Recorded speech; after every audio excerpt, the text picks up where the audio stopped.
Hello दोस्तों, तो जैसा कि आप लोगों को पता है कि नीट अब एनएमसी कंडक्ट करवा रही है और उन्होंने कुछ मेजर चेंजेस किए हैं, जिसमें से एक major change rank deciding factor है। पहले के नीट में रैंक बायो, केमिस्ट्री और फिजिक्स इस प्रायोरिटी ऑर्डर में डिसाइड किए जाते थे, लेकिन अब इसके जस्ट अपोजिट होने वाले हैं और प्रायोरिटी अब फिजिक्स को जाने वाली है। तो ऐसे में ये जरूरी हो जाता है कि आप फिजिक्स में एक अच्छा स्कोर करो। तो आज का वीडियो मैं इसी पे बनाने वाला हूँ कि कैसे मैंने 150 प्लस स्कोर किया और कैसे आप भी कर सकते हो इससे भी बेहतर। फिजिक्स में अच्छा स्कोर करने के लिए ये जरूरी है कि आप थ्योरी, फॉर्मूला, न्यूमेरिकल्स इन सब का एक अच्छा कॉम्बिनेशन बता के चलो। सबसे पहले बात करते हैं फिजिक्स के थ्योरी की। जैसा कि आप लोग देख रहे हो आजकल के नीट में थ्योरेटिकल क्वेश्चन भी कुछ आ रहे हैं, तो इसमें जरूरी है कि आप जो भी लेक्चर कर रहे हो ऑनलाइन या ऑफलाइन, थ्योरी को एकदम फोकस्ड होकर पढ़ो। जब सर बता रहे हो तो उसको अच्छे से नोट डाउन करो, और नोट बनाने का सबसे अच्छा तरीका है कि उसे अपने लैंग्वेज में बनाओ, ना कि सर के लैंग्वेज में कॉपी पेस्ट करो। और माइनर से माइनर चीज़ों को नोट डाउन करने का आदत डालो, क्योंकि कुछ चीज़ें ऐसी होती हैं जो आपको क्लास में लगेगा कि चलो इसकी क्या ही ज़रूरत है, बाद में देखा जाएगा, ये तो याद ही रहेगा, लेकिन बाद में जाके वही चीज़ आपको प्रॉब्लम करेगी, आपको नहीं पता चलेगा कि आखिर ये आया कहाँ से। तो माइनर से माइनर चीज़ों को नोट डाउन करो। और सर जब क्वेश्चन सॉल्व कर रहे हो तो उसका सिर्फ सॉल्यूशन मत अपने कॉपी में लिखो, बल्कि उसको ये लिखो कि सर ने उस क्वेश्चन को सॉल्व कैसे किया, सोचा कैसे कि यहाँ ये प्रोसेस लगेगा, ये फॉर्मूला लगेगा, वो सारा अपने लैंग्वेज में लिखो। इससे आप जब दोबारा वैसे क्वेश्चन सॉल्व करोगे तो आपको बार बार वो याद रहता रहेगा कि हाँ सर इस प्रोसेस से यहाँ गए थे, इस फॉर्मूले को लिया। तो ये सब नोट डाउन करने के बाद आपको होगा क्या, जब आप दोबारा उस क्वेश्चन पे आओगे तो आपको ये क्लियर रहेगा कि सर ने यही प्रोसेस क्यों चुना, यही फॉर्मूला क्यों चुना। इससे आपका थ्योरी और बेसिक्स बिल्कुल भी क्लियर रहेगा। और फिर एक बार लेक्चर खत्म होने के बाद रूम पे आने के बाद आप उस चीज़ों को रिकॉल करने की कोशिश करो बिना नोट्स देखे हुए। इससे आपका रिकॉल पावर बढ़ेगा, आपको वो अच्छे से याद होगा पूरा प्रोसेस कि सर ने आज क्या बोला था, क्या एग्जाम्पल दिया था, किससे रिलेट किया था। ये सब आप करो फिजिक्स के थ्योरी के लिए, इससे आपका थ्योरी मजबूत होगा और बेसिक क्लियर होगा। और अब बात करते हैं कि फॉर्मूलाज की। बहुत सारे स्टूडेंट का ये प्रॉब्लम होता है कि फॉर्मूला याद नहीं होते, कि सारा चीज़ तो याद रह गया, क्वेश्चन भी पता है कैसे सॉल्व होगा, लेकिन फॉर्मूला ही याद नहीं रहता। तो फॉर्मूला को आप सिर्फ रटने का कोशिश मत करो। सिर्फ आप रटोगे तो वो ऑब्वियस है एक दिन, 2 दिन, 3 दिन बाद आप भूलोगे। तो फॉर्मूला को याद करने का सबसे आसान तरीका है उसे बार बार लिखो, 5 बार, 6 बार, 7 बार, 8 बार, जितना बार आप लिख सकते हो उसको लिखो। इससे क्या होगा, आपको फॉर्मूला एकदम अच्छे से मेमोराइज हो जाएगा।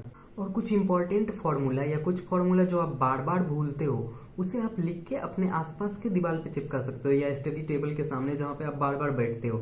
इससे क्या होगा, वो फॉर्मूला आपके बार बार नजरों के सामने आएगा, तो वो आपको याद होते रहेगा और एक परमानेंट मेमोरी बन जाएगा उस फॉर्मूला को। तो क्वेश्चन सॉल्व करने वक्त आपको वो सीधे याद आएगा कि हाँ मैंने ये पढ़ा था, यहाँ पे पढ़ा था, तो वो एक अच्छा मेमोरी पावर देगा आपको। तीसरा और जो मेन प्रॉब्लम फिजिक्स में आते हैं बच्चों को, वो है न्यूमेरिकल सॉल्व करने की प्रॉब्लम, कि आखिर न्यूमेरिकल सॉल्व कैसे करें।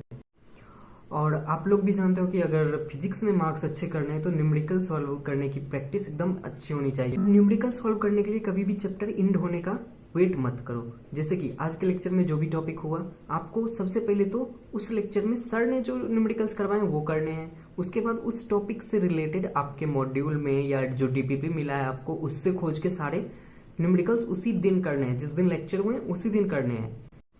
और ऐसा नहीं है कि आप न्यूमेरिकल एक ही बार में सॉल्व कर लोगे, बल्कि आप उसको कम से कम 4 से 5 बार ट्राई करो। फर्स्ट बार नहीं हुआ, अब दूसरी बार ट्राई करो, तीसरी बार ट्राई करो, चौथी बार ट्राई करो, कम से कम 5 बार ट्राई करो। फिर उसे आप अपने टीचर्स या फ्रेंड से पूछो।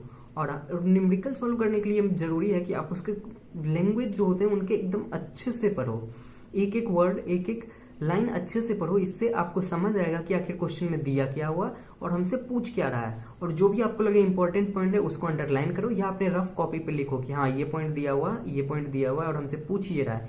इससे आपको वो फॉर्मूला और वो प्रोसेस याद करने में आसानी होगी, जिससे वो क्वेश्चन सॉल्व होगा। और ऐसे क्वेश्चन जिसमें थोड़ी भी डाउट हो, जो नहीं बन रहे, उनको मार्क करके रखो। जो पहले तो टीचर से पूछो और फिर उसको मार्क्स छोड़ दो, ताकि आप जब अगली बार वो चैप्टर पढ़ो तो वो सारे क्वेश्चन एक बार जरूर देखो अच्छे से कि हमसे हो रहे हैं या नहीं हो रहे हैं। इससे आपका रिवीजन प्रोसेस भी आसान होते जाएगा। और जब चैप्टर एंड हो जाए तो उसके PYQ एक बार जरूर देख लो सारे, और कोशिश करो सारे बनाने के। उसमें भी जरूरी नहीं है सारे PYQ आपसे फर्स्ट बार में ही बन जाएंगे, उसको भी अच्छे से ट्राई करो। लैंग्वेज, न्यूमेरिकल, उसके कॉन्सेप्ट को समझो कि आखिर कहाँ से बार बार PYQ आ रहे हैं, और ज्यादातर PYQ आपको ऐसे मिलेंगे जो एक ही कॉन्सेप्ट से होंगे, बस उसमें कुछ ना कुछ वैल्यू चेंज होगा। तो उसके PYQ एक बार करो, उस कॉन्सेप्ट को समझो और खूब सारा प्रैक्टिस करो। न्यूमेरिकल सॉल्व करने का एक ही अल्टीमेट तरीका है सीखने का कि आप उसका प्रैक्टिस बहुत सारा करो, मॉड्यूल से, DPP से, लेक्चर नोट से, या आप एक्स्ट्रा बुक जो भी लेना चाहो वो भी आप रख सकते हो न्यूमेरिकल प्रैक्टिस के लिए। और जब आप इतने सारे न्यूमेरिकल प्रैक्टिस कर चुके होगे तो आपको थ्योरी भी क्लियर होगा कॉन्सेप्ट, और आपको फॉर्मूला भी अच्छे से मेमोराइज हो जाएंगे, क्योंकि न्यूमेरिकल ही है जो आपके थ्योरी और फॉर्मूले दोनों को कंबाइन भी करता है। तो आपको एक एप्लीकेशन प्रोसेस भी आ जाएगा कि आखिर वो थ्योरी और फॉर्मूला कहाँ अप्लाई करने हैं। तो एकदम ढेर सारा प्रैक्टिस करो फिजिक्स के लिए, ये बहुत इंपॉर्टेंट है। और अंत में सबसे महत्वपूर्ण चीज आता है टेस्ट। आप टेस्ट में फिजिक्स के क्वेश्चन अच्छे से अटेम्प्ट करने की कोशिश करो। आप सारे क्वेश्चन एक बार अटेम्प्ट कर चुके हो, सारा क्वेश्चन आपसे सॉल्व नहीं होगा, कुछ क्वेश्चन आपसे छूटेंगे, तो घबराना नहीं है, एक दो क्वेश्चन छोड़ो, लेकिन सारे क्वेश्चन एटलीस्ट एक बार अटेम्प्ट हो जाने चाहिए। और उसके बाद जब आप टेस्ट दे लो, आप क्वेश्चन मिला लिए हो, तो उसके बाद आप सारे क्वेश्चन को एनालाइज करो, हर कि किस टॉपिक से आया है, किस कॉन्सेप्ट का है, सारे, और जो नहीं बने वो आखिर बने क्यों नहीं, उसके कॉन्सेप्ट कौन से थे जो मुझे समझ नहीं आए, उसको अच्छे से समझने की कोशिश करो। और अच्छे से एनालाइज करने के बाद पूरा चैप्टर एक बार रिवाइज कर जाओ। तो लगे रहो नीट की तैयारी में, और फिजिक्स करो ढेर सारा प्रैक्टिस जितना तुम कर सकते हो। और कभी भी डरना नहीं है फिजिक्स के न्यूमेरिकल से, उसको सॉल्व करने की कोशिश करो, 4-5 बार में हो जाएगा, नहीं हुआ तो टीचर से समझो, कॉन्सेप्ट समझो, फॉर्मूला बार बार लिख के याद करने की कोशिश करो, अपने आसपास रखो फॉर्मूले को, एक शॉर्ट नोट्स बना लो ना हो तो, और लगे रहो फिजिक्स की तैयारी में, आप जरूर एक अच्छा स्कोर कर पाओ। तो ये थे आज के कुछ इंपॉर्टेंट टिप्स आपके फिजिक्स में अच्छे स्कोर करने के लिए। उम्मीद है आपको अच्छा लगा हो। प्लीज वीडियो को लाइक कर देना, कमेंट कर देना और शेयर कर देना अपने दोस्तों में भी, and please subscribe the channel. Thanks for watching.